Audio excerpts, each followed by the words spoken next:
Bab 3766, 10 tahun ketakutan akan tali sumur. Ye Bufan berpikir sejenak, dalam hal ini, saya adalah seorang dokter, dan yang paling saya butuhkan adalah rumput peri. Yah, saya telah mengumpulkannya selama bertahun-tahun, dan sekarang saya akan menggunakan semuanya sebagai biaya konsultasi untuk membayarnya kembali Tuan Ye. Qin Buhuan setelah berbicara, dia memutar pergelangan tangannya dan menyerahkan cincin penyimpanan. Ye Bufan tidak sopan, dia mengulurkan tangannya dan mengambilnya ke telapak tangannya, dia memindainya dengan kesadaran spiritualnya dan melihat bahwa itu penuh dengan rumput peri. Selain itu, ketika tetua keluarga Qin mengambil tindakan, tingkat ramuan spiritual ini tidak rendah, setidaknya 6 atau 7 tingkat. Tiba-tiba, ekspresi Ye Bufan membeku, dan matanya tertuju pada rumput spiritual di sudut. Seukuran kepalan tangan, bentuknya agak mirip apel, seluruh badan berwarna gelap, dan memancarkan aura zaman prasejarah yang kuat. Ini buah giok hitam kuno.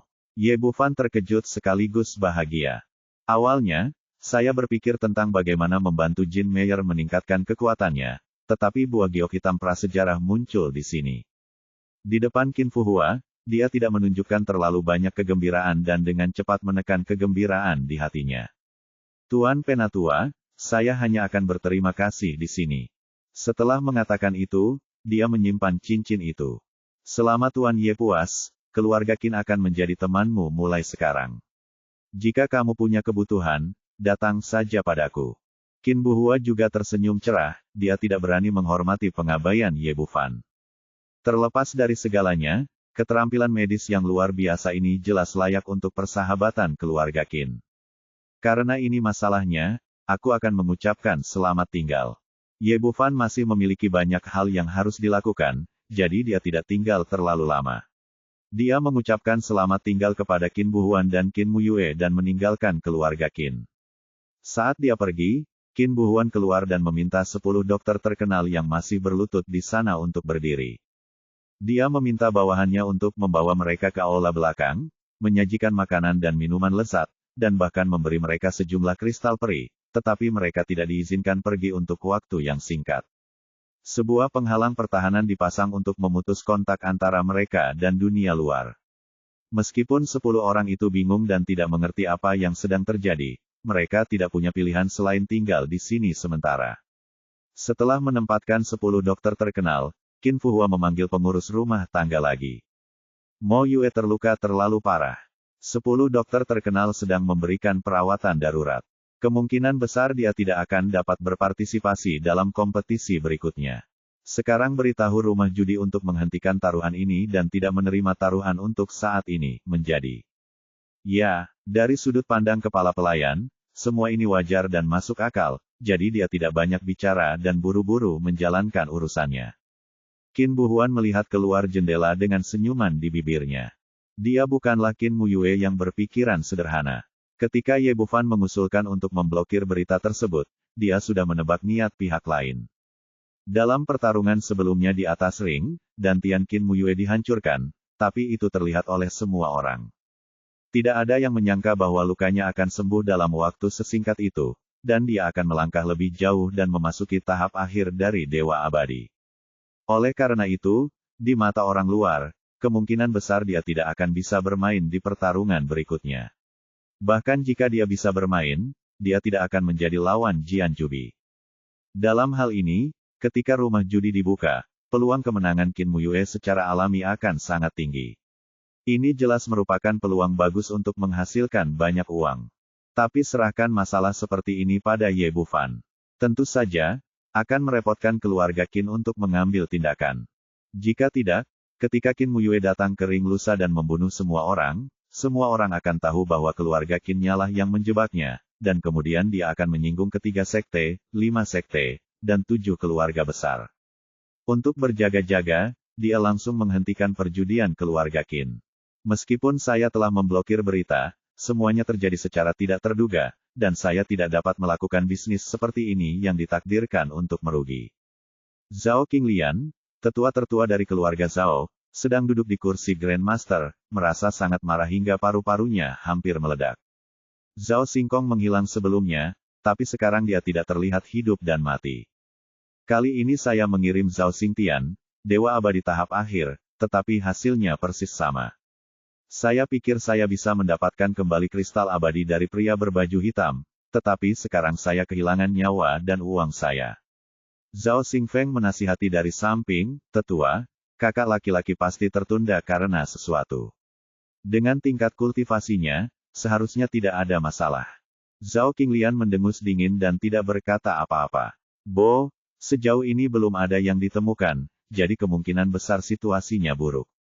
Pada saat ini, Zhao Xing masuk dari luar dengan selembar kertas. Tuan, ini adalah peluang pertempuran 100 teratas berikutnya.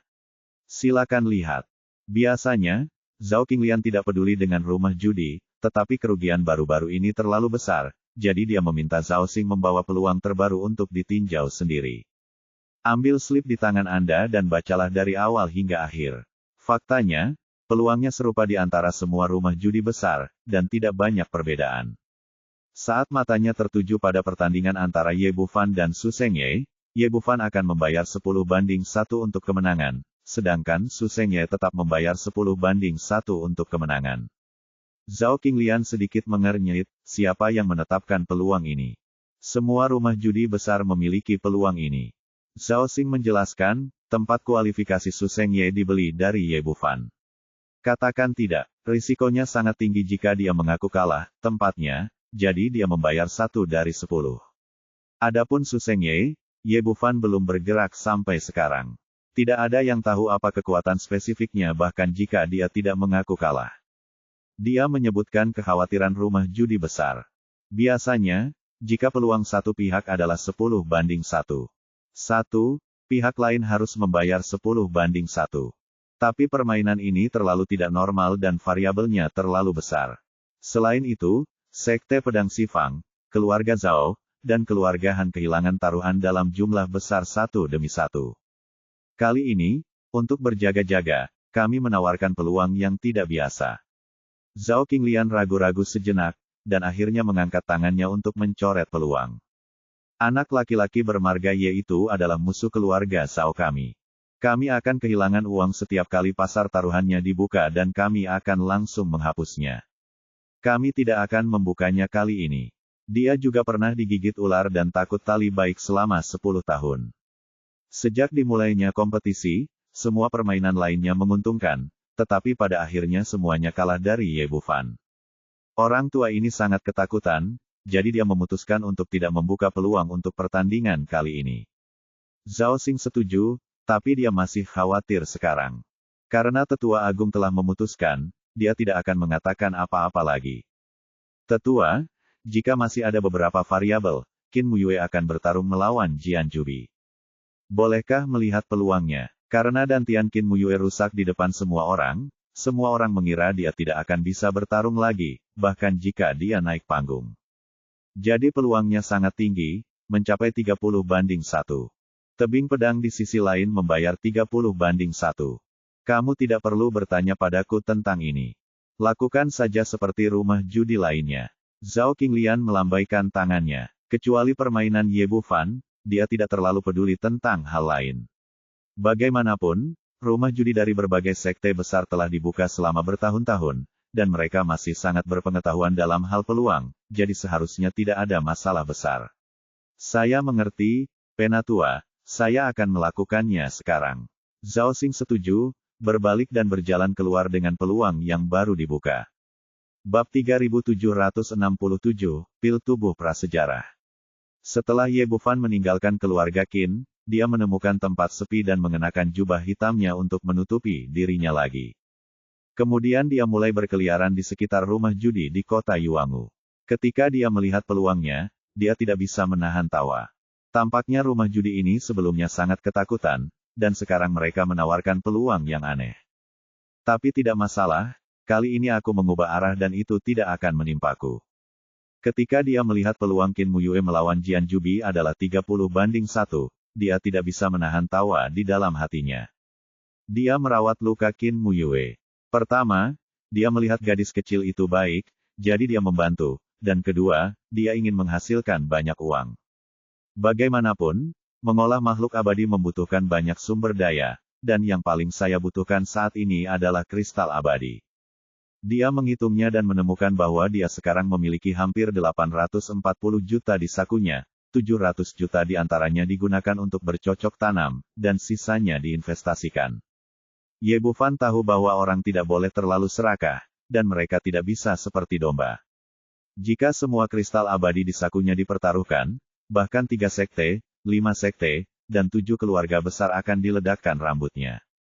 Begitu Anda membuat marah monster tua tingkat keabadian itu, Anda mungkin kehilangan nyawa bahkan jika Anda mengambil kristal abadi. Jadi cara terbaik adalah meluangkan waktu Anda dan mengiris sedikit setiap domba. Keluarga Qin bisa melupakannya. Bagaimanapun, Qin Fuhua sudah mengetahui rencananya dan terlalu malu untuk pergi ke rumah orang lain untuk mengumpulkan wol. Dia membagi 140 juta kristal abadi menjadi 14 bagian, setiap keluarga memiliki 10 juta, dan tidak ada yang tertinggal, dan semua rumah judi dari 14 keluarga bangsawan yang tersisa memasang taruhan. Jika taruhan seperti itu berhasil, itu pasti akan menjadi penghasilan besar bagi saya. 140 juta akan meningkat 30 kali lipat, yang seharusnya cukup untuk Suan Yuan Linglong, Ye Erlang dan saya sendiri. Setelah melakukan ini, dia kembali ke penginapan di Letian. Semua orang sibuk berlatih, jadi dia langsung kembali ke kamarnya. Dengan membalikkan pergelangan tangannya, buah giok hitam prasejarah muncul di telapak tangannya, dan aura prasejarah yang kuat tiba-tiba memenuhi ruangan. Benda ini merupakan rumput peri tingkat ke-11, tetapi hanya efektif untuk ras prasejarah dan memiliki pengaruh yang kecil pada ras lain. Oleh karena itu, nilainya jauh lebih rendah dibandingkan. Itulah sebabnya Qin Fuhua tidak pernah menggunakannya setelah dia mendapatkannya. Ye Bufan memperoleh warisan tingkat kedua dari sekte pengobatan kuno, yang mencakup segalanya. Kebetulan ada resep yang cocok untuk klan prasejarah, yang disebut pil tubuh tiran prasejarah. Obat mujarab ini tidak memiliki level dan dibuat khusus untuk klan prasejarah. Obat utamanya adalah buah giok hitam prasejarah. Setelah pemurnian berhasil, tidak akan menjadi masalah bagi Jin Meyer untuk mencapai dewa perang kuno tingkat ketiga. Tanpa basa-basi lagi, cepat buat ramuannya. Ye Bufan mengumpulkan bahan obat tambahan lainnya dan mulai membuat ramuannya. Setelah sekitar setengah jam, aroma ramuan meluap. Dia mengulurkan tangan dan bergerak, dan ramuan hitam sebening batu giok terbang keluar dan jatuh ke dalam botol batu giok di tangannya. Pil tubuh tiran prasejarah berbeda dari ramuan biasa. Hanya satu ramuan yang dapat diproduksi dalam satu waktu, dan pil tersebut dikelilingi oleh aura prasejarah yang kuat. Tidak buruk, Ye Bufan mengangguk puas, menyimpan obat mujarab, dan memanggil Jin Meyer, Situ Dianmo, dan Suan Yuan Linglong ke dalam kamar. Lebih dari selusin pembatasan diberlakukan secara ketat, dan kemudian beberapa orang memasuki istana Raja Naga dalam sekejap. Kecepatan penyerapan kristal abadi oleh buku abadi sungguh menakutkan. Semakin rahasia situasinya, semakin baik. Jangan menarik perhatian monster-monster tua itu. Sesampainya di istana Raja Naga, Ye Bufan mengangkat tangannya dan memanggil 700 juta kristal abadi yang tersisa, membentuk bukit setinggi 100 meter di tengah pulau Raja Naga. Oke, kalian berdua mulai berlatih sekarang dan lihat level apa yang bisa kalian capai. Ye Bufan melambaikan tangannya dan memanggil Erlang di sebelahnya. Suan Yuan Linglong duduk di sisi timur, dan Ye Erlang duduk di sisi barat. Keduanya mulai menjalankan buku surga abadi di sekitar Bukit Kristal Peri.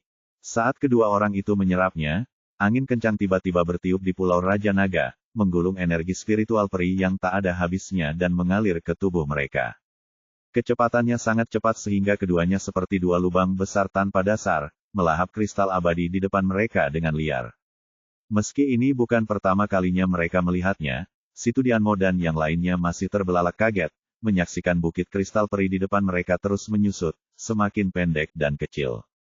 Dalam hampir seperempat jam, aura Suan Yuan Linglong tiba-tiba naik, menerobos kemacetan dan mencapai tahap tengah Dewa Abadi. Tapi dia tidak berhenti, malah dia menyerapnya semakin cepat. Akhirnya, 1 jam kemudian, tidak satu pun dari 700 juta kristal abadi yang tersisa, dan bahkan jutaan kristal yang dicuri dari Zhao Xingtian terserap seluruhnya. Sekarang, beberapa orang di sekitarnya diam-diam terpana. Namun, menyerap begitu banyak kristal abadi tidaklah sia-sia. Sekarang tingkat budidaya Ye Erlang dan Suanyuan Linglong telah mencapai tahap akhir dari Dewa Abadi. Tidak buruk. Ye Bufan mengangguk puas. Meskipun konsumsi sumber daya ini agak besar, tujuannya akhirnya tercapai. Jin Meyer berdiri di dekatnya, matanya yang indah penuh rasa iri. Akan sangat bagus jika saya juga bisa menyerap energi spiritual abadi dan meningkat dengan cepat. Jangan khawatir, saya juga telah menyiapkan hal-hal baik untuk Anda. Ye Bufan membalik pergelangan tangannya, dan pil tubuh tirani prasejarah muncul telapak tangannya. Ini adalah... Mata Jin Meyer langsung melebar. Meskipun dia tidak tahu jenis ramuan apa itu, aura prasejarah yang kaya membuatnya merasa sangat nyaman. Ini ramuan yang kusempurnakan untukmu, mari kita lihat cara kerjanya. Ye Bufan menyerahkan ramuan tubuh sunyi besar. Setelah Jin Meyer mengambilnya, dia memasukkannya ke dalam mulutnya, dan kemudian mulai berlatih bersila. Ramuan itu segera meleleh di mulutnya, dan tak lama kemudian aura prasejarah yang kaya mulai muncul di tubuhnya, tak berujung, seolah tak ada habisnya. Jin Meyer mulai menyerapnya dengan gila-gilaan, dan kemudian auranya mulai meningkat terus-menerus. Sekitar setengah jam kemudian, terdengar suara retakan kecil di benaknya, seperti cangkang telur pecah. Segera setelah itu, aura seluruh orang tiba-tiba meroket, dan dia tiba-tiba mencapai Dewa Perang Kuno tingkat ketiga. Namun energi prasejarah dalam tubuhnya tidak berhenti sampai di situ, masih terus mengalir, memberikan nutrisi yang tiada habisnya bagi tubuh prasejarahnya. 2 jam kemudian, Jin Meyer membuka mata indahnya lagi, dengan kilatan cahaya di matanya. Pada saat ini, auranya berkali-kali lebih kuat dari sebelumnya. Dia tiba-tiba mencapai kondisi puncak Dewa Perang Prasejarah tingkat ketiga, dan hanya selangkah lagi dari tingkat kedua. Ye Bufan juga terkejut. Dia tidak menyangka bahwa efek ramuan tubuh kuno akan begitu berlebihan. Satu ramuan meningkatkan levelnya secara besar-besaran, yang jauh lebih baik dari yang dia harapkan. Xiao Fan, terima kasih banyak, kalau tidak aku akan berpikir aku akan menahanmu besok. Jin Meyer sangat bersemangat, memeluk Ye Bufan dan menciumnya tanpa henti. Oke, sebelum kompetisi, pergilah dan konsolidasikan kultivasimu terlebih dahulu. Ye Bufan meminta Suanyuan Linglong dan Jin Meyer untuk berlatih di pulau kecil di sebelah mereka, lalu menarik Situ Dianmo. Masih ada 6 pil teratai darah, tapi ada cara untuk meminumnya. Saya telah menggunakan 3 pil sebelumnya. Sekarang secara alami, semakin bersih sisa kekuatan obat yang diserap, semakin kokoh alas bedaknya, semakin baik efek meminumnya kembali. Cara terbaik untuk mencapai efek ini adalah dengan berlatih kultivasi ganda. Jadi dia mengambil Situ Dianmo dan mulai berlatih. Untuk sementara waktu, seluruh pulau Raja Naga dipenuhi dengan mata air. Untungnya, ini adalah dunia Ye Bufan. Dia bisa mengendalikan semuanya di sini, jadi dia tidak perlu khawatir mata air itu bocor. Bab 3768 Jin Meyer menang. Setengah hari berlalu, dan Ye Bufan sepenuhnya membantu Situ Dianmo memperkuat fondasinya. Merasa panasnya hampir tiba, Ye Bufan memintanya untuk meminum 3 pil teratai darah berturut-turut, lalu menyerap dan memurnikannya lagi. Kedua orang tersebut terus menggunakan metode penanaman ganda, yang juga merupakan keuntungan yang tak tertandingi dari metode kekacauan. Kekacauan menghasilkan segala sesuatu, dan Chaos Immortal Yuan tidak eksklusif dengan teknik apapun, dan dapat saling menguntungkan. Setengah jam kemudian, esensi abadi Situ Dianmo meledak seketika, menerobos kemacetan tahap tengah dari Dewa Abadi dan mencapai tahap akhir dari Dewa Abadi. Ye Bufan mengangguk puas. Sejauh ini, semuanya berjalan lancar. Jin Meyer, Suanyuan Linglong, dan Situ Dianmo semuanya telah meningkatkan kekuatan mereka secara signifikan dan dapat menghadapi putaran kompetisi berikutnya tanpa masalah. Satu-satunya yang lemah sekarang adalah Leng Qingqiu, tapi tidak mungkin segel Dewa Pedang pertama hanya bisa dipatahkan dengan meningkatkan kekuatannya sendiri. Setelah menyelesaikan latihannya, ketika mereka bertiga kembali ke penginapan, hari sudah pagi keesokan harinya, tepat sebelum kompetisi dimulai. Lapangan sekolah utama di kota Yuangu menjadi semakin ramai dari hari ke hari seiring berjalannya kompetisi, dan semakin banyak orang yang datang untuk menonton. Alasannya sederhana, permainan menjadi semakin seru seiring berjalannya waktu ke belakang. Para tetua dari semua sekte besar berkumpul di panggung tontonan, dan para murid yang berkompetisi di bawah juga mengambil tempat duduk mereka. Sedangkan untuk lokasi arena, yang kemarin 10 arena digantikan 5 hari ini. Kompetisi masih dibagi menjadi 5 babak. Berdasarkan urutan pengundian kemarin, Ye Bufan menduduki peringkat di babak terakhir melawan Su Zhengye. Orang-orang yang tersisa didistribusikan secara merata. Jin Meyer menduduki peringkat di babak pertama melawan Su Zhan dari fraksi Badao. Suan Yuan Linglong menghadapi Yan Yunyi dari keluarga Yan dan menduduki peringkat kedua. Situ Dianmo bermain melawan Han Junqi dari keluarga Han dan menduduki peringkat ketiga. Leng Qingqiu berhadapan dengan Sekte Pedang Hantu Li Qianying dan menduduki peringkat di babak keempat. Setelah pertandingan ini, setengah dari 50 orang yang tersisa akan tersingkir lagi, menyisakan 25 orang. Dao Jun Wuhuo tidak ragu-ragu dan langsung mengumumkan dimulainya permainan hari ini. 10 kontestan melompat ke atas panggung satu demi satu.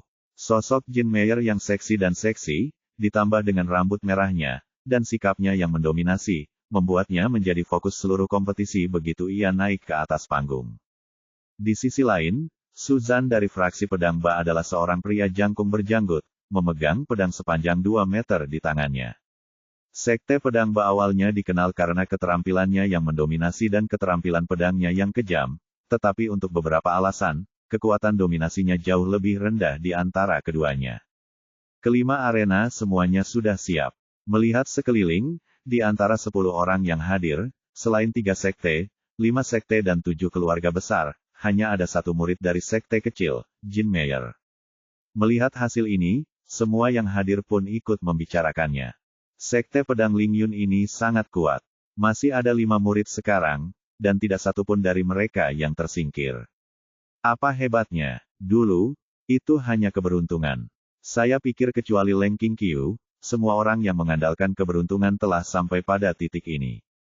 Keberuntungan tidak ada gunanya menghadapi kekuatan absolut, dan sekarang akhirnya berakhir.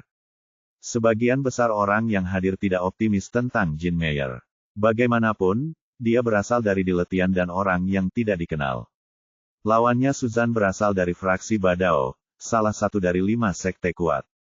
Di panggung tontonan, Guru Tao Wuhuo memandang 2 orang di sekitarnya dengan senyuman di wajahnya. 2 tetua, apa pendapatmu tentang kemenangan atau kekalahan Sekte Pedang Lingyun?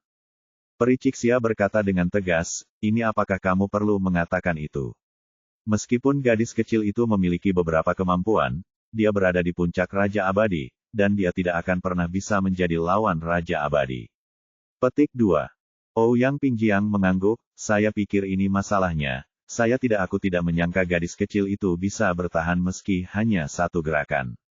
Dia tidak mengatakan ini untuk meremehkan Jin Meyer. Dia telah menonton pertandingan sebelumnya dan itu sepenuhnya faktual. Bagaimana Raja Abadi Puncak bisa dibandingkan dengan Raja Abadi? Terlebih lagi, Su Zhan berasal dari 5 sekte besar. Saya pikir sangat sulit untuk mengatakannya. Guru Tao Wuhuo memandang Jin Meyer dengan penuh minat. Senjata ajaib yang melindungi tingkat kultivasi yang dikenakan gadis kecil itu berasal dari tangan yang tidak diketahui, dan ada beberapa trik.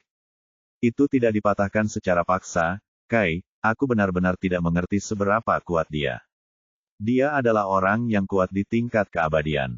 Dia berusaha sekuat tenaga dan dapat sepenuhnya menghancurkan senjata pelindung abadi di tubuhnya melalui spiritualnya yang kuat kesadaran. Tapi jelas tidak mungkin melakukan itu di depan umum. Jadi dia tidak memahami budidaya pihak lain.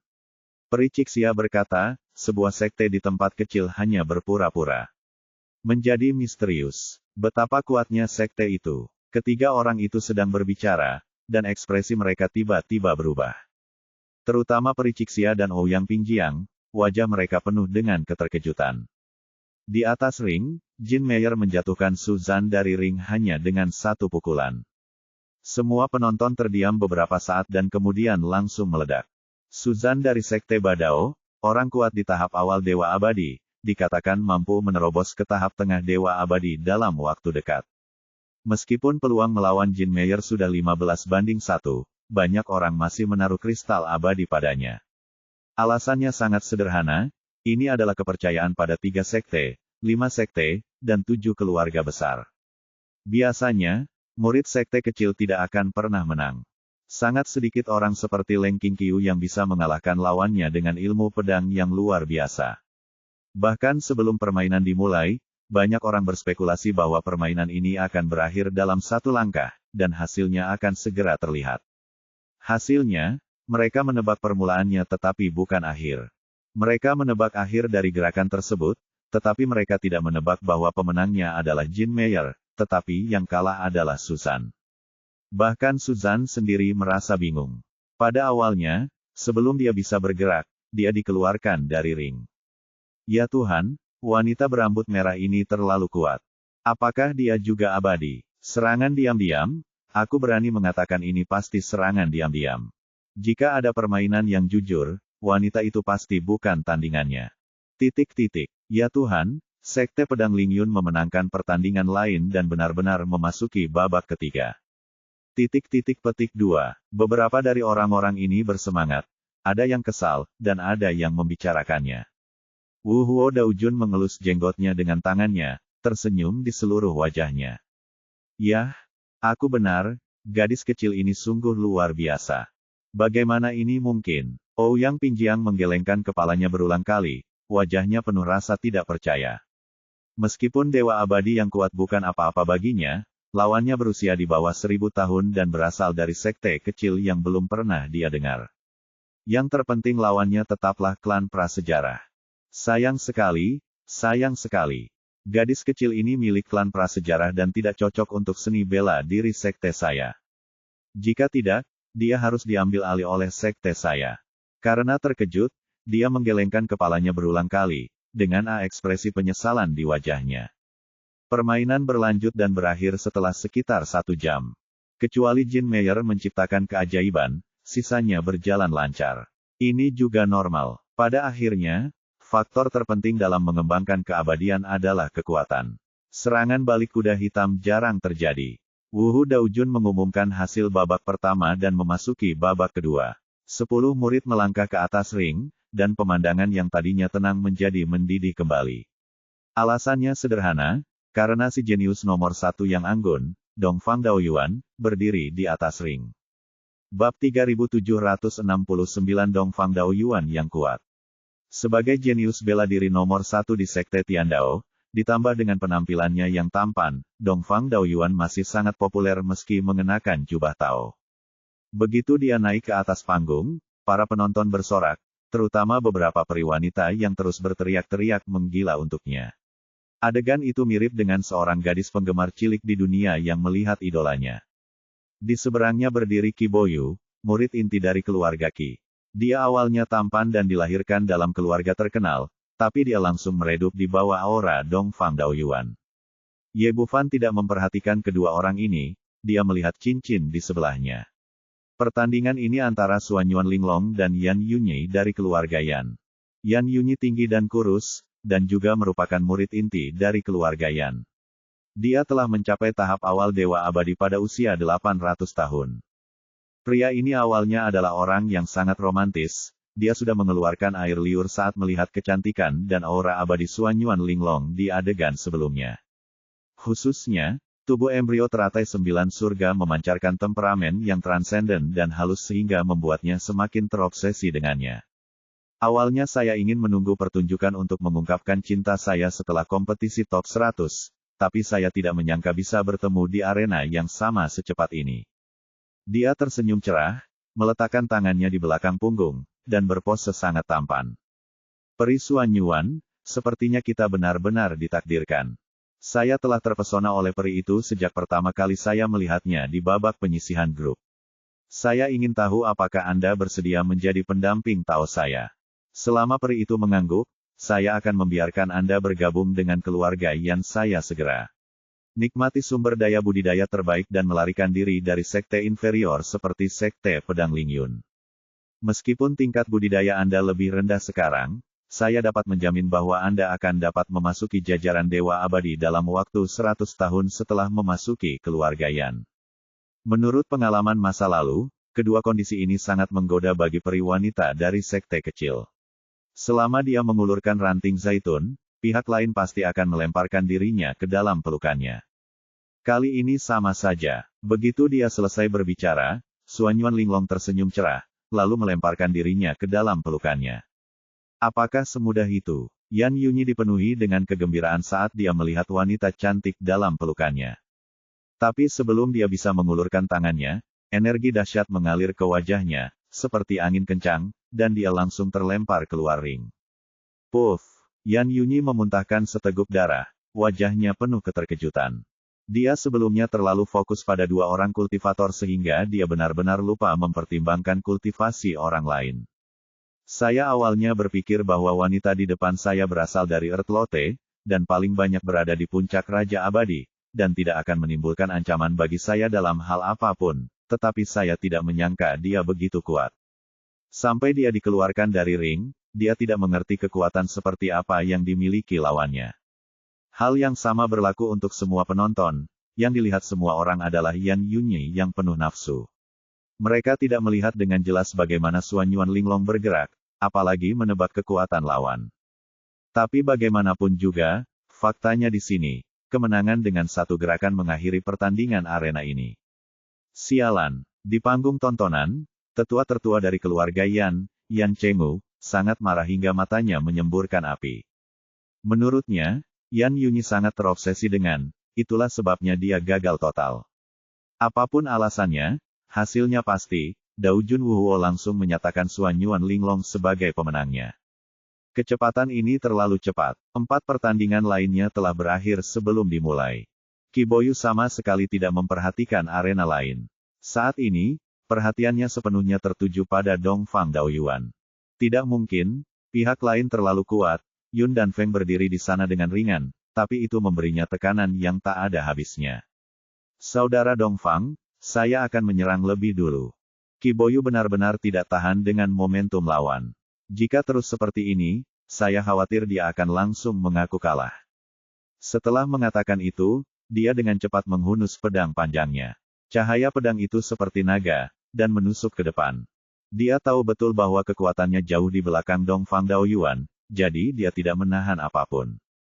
Kekuatan pedang ini sangat mencengangkan, dan bahkan ruangan itu terus mengeluarkan suara ledakan sonik yang terkoyak. Cahaya pedang tajam melintas melewati dada Dongfang Daoyuan. Sebelum ada yang bisa berteriak, mereka menemukan bahwa cahaya itu menghilang dan yang ditusuk hanyalah sesosok tubuh. Saat ini, Dongfang Daoyuan yang asli telah muncul 3 kaki jauhnya, dengan senyuman tipis di wajahnya, terlihat santai dan bebas. Cepat, sungguh terlalu cepat, gerakan ini begitu cepat hingga di luar jangkauan mata manusia. Qi Boyu sudah menduga hal ini, dan dia tidak pernah berani berpikir bahwa dia bisa melukai jenius nomor 1 dari Sekte Tiandao dengan satu pedang. Jadi dia tidak berhenti ketika pedangnya meleset, dan dia membalas dengan pedang lain. Pedang itu berkilat, dan momentumnya luar biasa, namun tetap sia-sia, bahkan tidak ada satupun sosok manusia yang tersentuh. Kecepatan serangannya menjadi semakin cepat, dan dia menikam lebih dari 100 pedang dalam sekejap mata.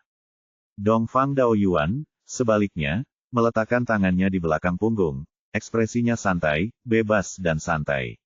Meskipun dia hanya menghindar, dia seolah-olah sedang berjalan-jalan di taman, tanpa rasa panik sama sekali. 13 pedang pembunuh naga, teriak Qi Boyu, dan cahaya pedang di tangannya tiba-tiba melonjak, dan cahaya pedang sepanjang puluhan kaki berubah menjadi hujan pedang yang memenuhi langit, menutupi seluruh arena. Ini adalah trik pamungkasnya. Di bawah serangan yang begitu padat, tidak ada seorang pun yang bisa bersembunyi dimanapun. Tidak peduli seberapa cepat gerakannya, tidak ada gunanya kecuali dia harus meninggalkan ring. Semua orang yang menonton di antara penonton melebarkan mata, menahan napas, dan menatap segala sesuatu di atas panggung. Tiba-tiba cahaya pedang menghilang dan sesosok tubuh muncul, pedang panjang di tangan Qi Boyu diarahkan langsung ke wajah Dongfang Daoyuan, tapi berhenti di situ, terjepit erat dengan 2 jari, dan tidak bisa lagi bergerak maju 1 inci pun. Saudara Dongfang, saya mengaku kalah. Qi Boyu tidak menunjukkan keraguan apapun. Dia telah menggunakan trik untuk menjaga bagian bawah kotak. Akibatnya, dia bahkan tidak bisa menyentuh sehelai rambut pun di kepalanya. Bertahan dalam situasi ini, dia tidak akan tahu bagaimana untuk maju atau mundur. Terima kasih, Saudara Dongfang, karena telah menunjukkan belas kasihan. Petik 2. Saudara muda Qi, sama-sama. Petik 2. Semua orang dapat melihat bahwa dia mungkin belum menunjukkan 1% pun dari kekuatannya sekarang. Pertama dia menghindar, dan pada akhirnya dia hanya menjepit pedang lawannya. Kemurahan hatinya saja sudah membuat banyak orang terkesan. Yang paling penting adalah sampai saat ini, tidak ada yang bisa melihat di mana letak kekuatannya. Kiboyu berbalik dan melompat dari ring. Wu Daojun mengumumkan hasil pertarungan ini, Dongfang Daoyuan menang. Waktu hampir habis, dan 3 pertandingan tersisa telah usai dan memasuki babak ketiga. Di awal kompetisi, 10 murid peserta naik ke panggung, 2 di antaranya paling menarik perhatian.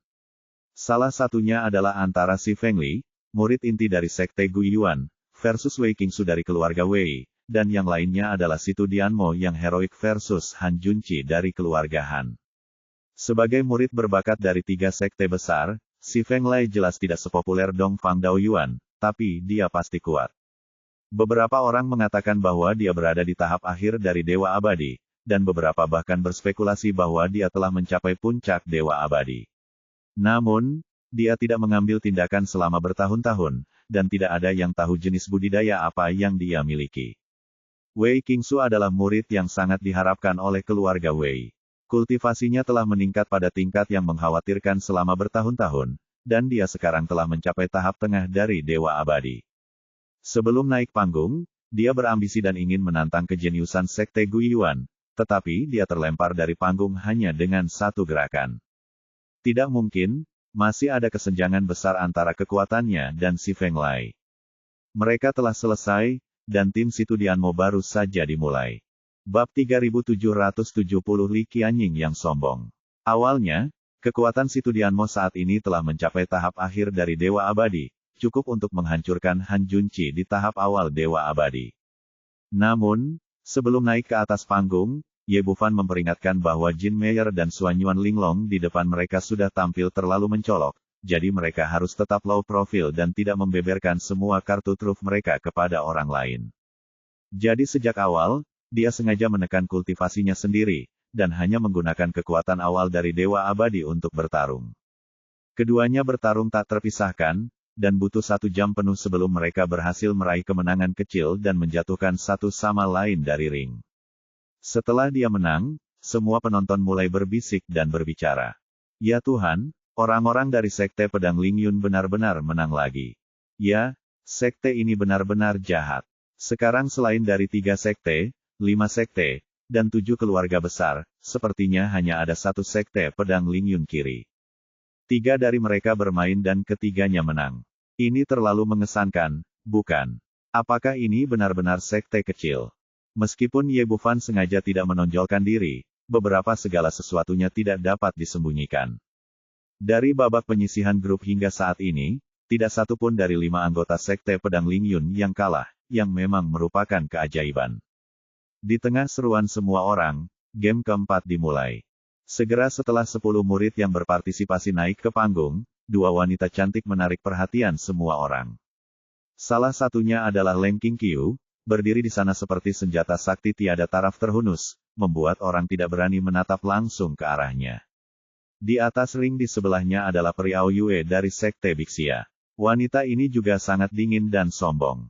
Dagunya sedikit terangkat, dan wajahnya yang halus tanpa cacat, seolah tak seorang pun di dunia ini yang bisa menarik perhatiannya. Keduanya berdiri di sana, tak satu pun dari mereka berbicara atau bahkan melakukan gerakan yang tidak perlu, tetapi untuk beberapa alasan, orang tidak bisa tidak membandingkannya satu sama lain. Hanya memikirkannya dengan hati-hati, masih ada kesenjangan kekuatan yang besar di antara mereka. Sebagai seorang jenius dari Sekte Bixia, Priao Yue setidaknya berada di tahap akhir Dewa Abadi. Meskipun ilmu pedang Leng Qingqiu sangat mencengangkan, budidayanya hanya berada di puncak Raja Abadi. Saat permainan dimulai, kesenjangan ini menjadi semakin jelas.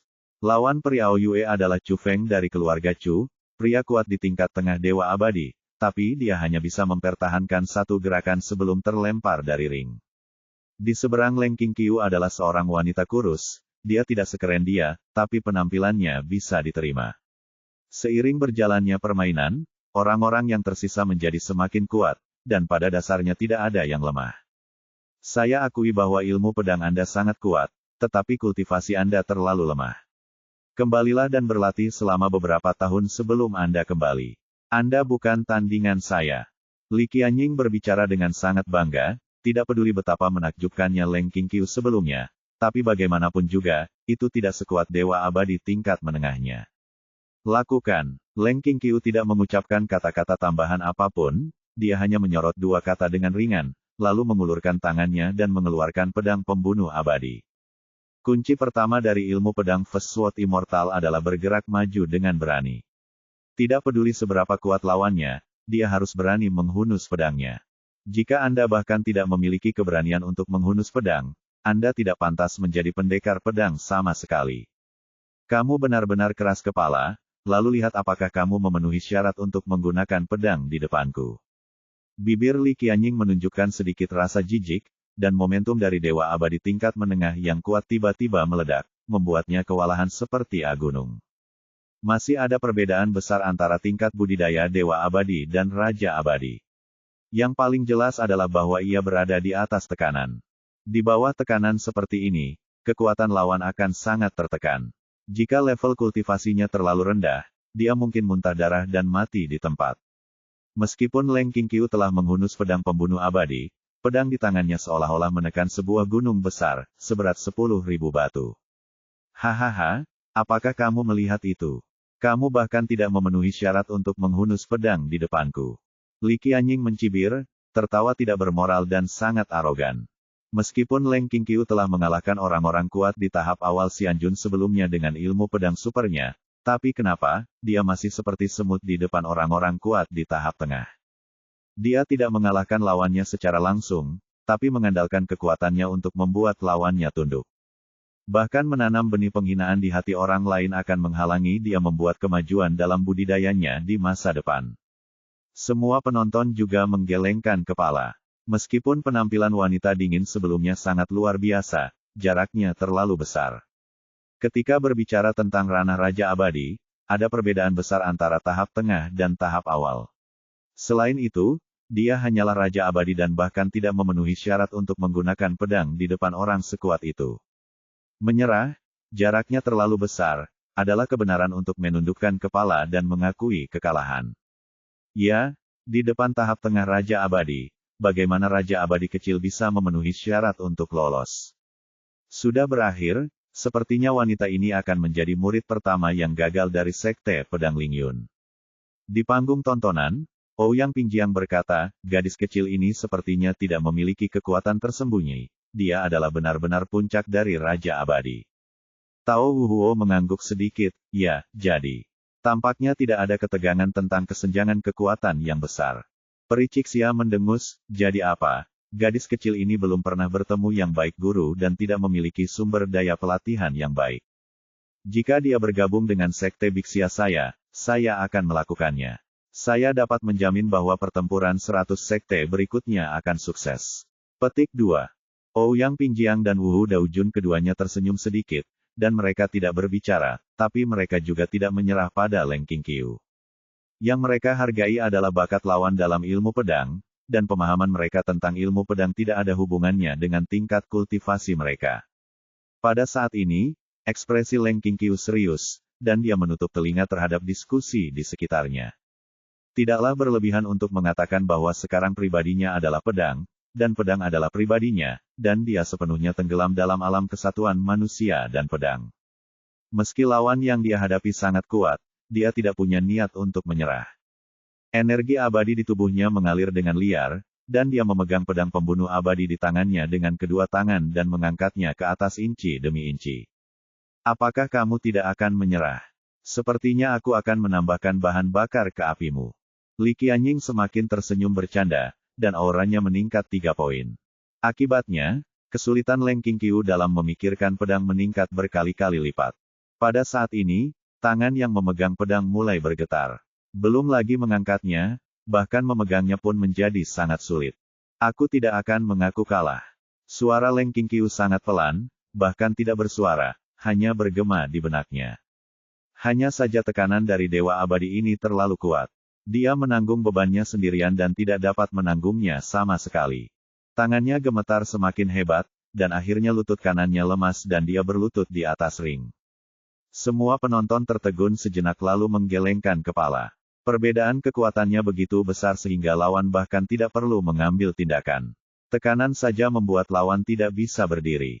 Namun meski begitu, Leng Qingqiu masih memegang pedang pembunuh abadi di tangannya, menunjuk ke depan dengan ujung pedang mengarah ke depan, tidak menunjukkan niat untuk menyerah.